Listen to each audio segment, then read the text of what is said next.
This is a poem I wrote to my daughter, Kirsten. Kirsten, I miss the way you make your cereal. That's why I bought you the artist material.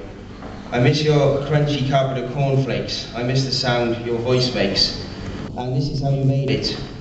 Proceed directly to the kitchen. Rush quickly past any open doors to avoid parental responsibility. You have played Splinter Cell, now you have this adaptability. When in the kitchen, select favourite cereal, i.e. Frosties, and shake swiftly into the largest bowl you can find with one swift movement. Later on you will pour beer in the same manner, but with some improvement. As you pour, munch on random flakes from the box and scatter as many as possible, like a halo around the bowl. You are not yet a teenager, but feel free to fill this role. Memorise this for art's sake.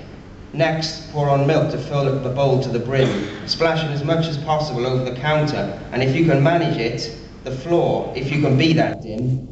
If you are really fortunate, the steamed milk will rebound off the spoon's handle, causing rapid rivulets to waterfall onto the counter and upset your ilk. Oh, that's not good. Then clasp the bowl firmly to your chest and move carefully out to the kitchen, past your parents watching TV and quietly bitching at each other. Crush any fallen cereal underfoot as you move. Don't move too carefully though. You must leave room for error and to spill more flakes, milk, drop spoon, etc. as you flow. Once this manoeuvre is complete, creep slowly past any open doors with your eyes fixed firmly on the bowl. Still munching and crunching, but move slow. If you like, you can eat as you go. Slowly ascend the stairs, leaving a trail of white drips and drops and the odd flake, for me to follow like an Indian scout. No noise will I make. Kirsten, I really miss the way you make your cereal. Don't stop making it that way, don't become ethereal. Yeah!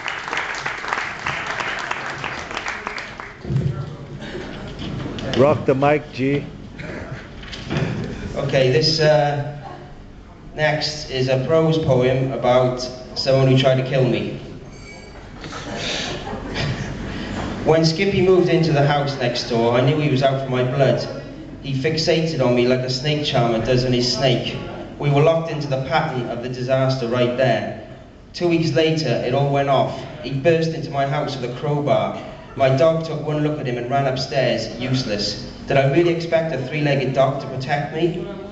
When he flew into the front room, I was lying on the couch in a drunken stupor. I opened my eyes and tried to focus on him as he swung his crowbar at my head. How he missed me, I'll never want to know. Maybe his medication blurred his aim. Missing confused him, and he gave up his assault. He turned around and stormed out of the room. I followed him. He must have known I was behind him, but he didn't turn around. He slammed his door in my face. I knocked hard. He opened it with a TV in his arms, grinned at me and launched it across the street where it exploded against a wall. We both laughed, but it wasn't funny. A local on his way home from the pub stopped and stared at us. Skippy ran towards him, his crowbar held aloft. I thought Geronimo, and for a second I was transfixed, cruelly fascinated by what was about to happen. Yes, it's true, it was like a movie. A deep preservation instinct fought through my drunken reactions. This galvanized me into action, and I leapt after him.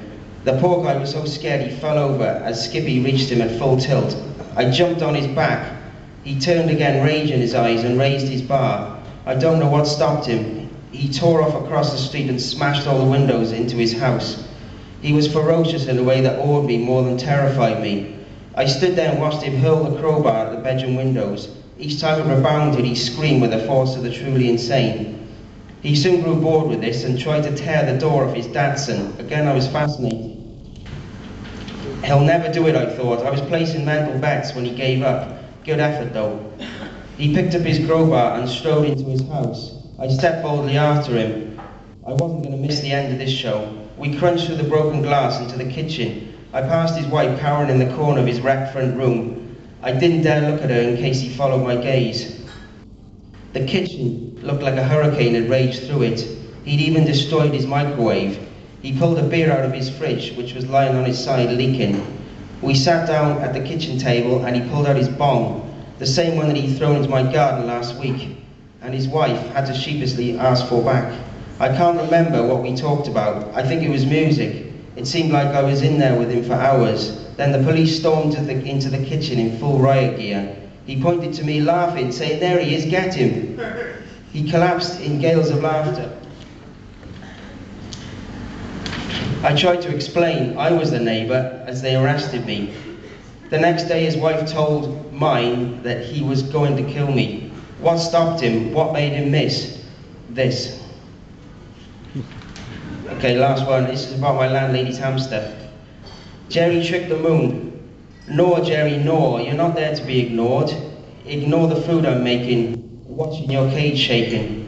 Now the kitchen is rumbling, ceiling tiles tumbling, crashing to the floor. But can you buckle the door? Admirable for such a small rodent, but from your exertions, not even a dent in the bars of your radiant tent. I love your intent. Never stop, Jerry, never tire. Never give up. You'll make it out one day, into the kitchen, the hall, the door, the world. Even though it isn't much better out here. The whole kitchen is rocking from your gnawing. That'll teach us for ignoring. Your stubby tail wilting from the effort of escaping your pet fort. Now you've abandoned your will to bend the bars and peel away the steel. Jerry, you're so real. Your spirit shakes the kitchen, the flat, the tower, the city.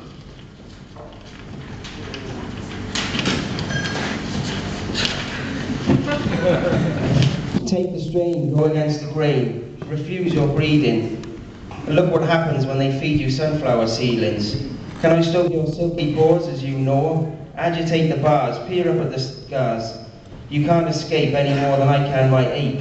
Don't be silly, Jerry. You're small and hairy. As I sit here chewing on my sandwich, your gnawing punctuates the bored centre of my language. It's amazing how you rock the cage. I lazily turn this page. It's you and me, Jerry, me with my microwaves and packet rice, you with your sunflower seeds and rat lice. We're ready, now let's take on the world. Yeah!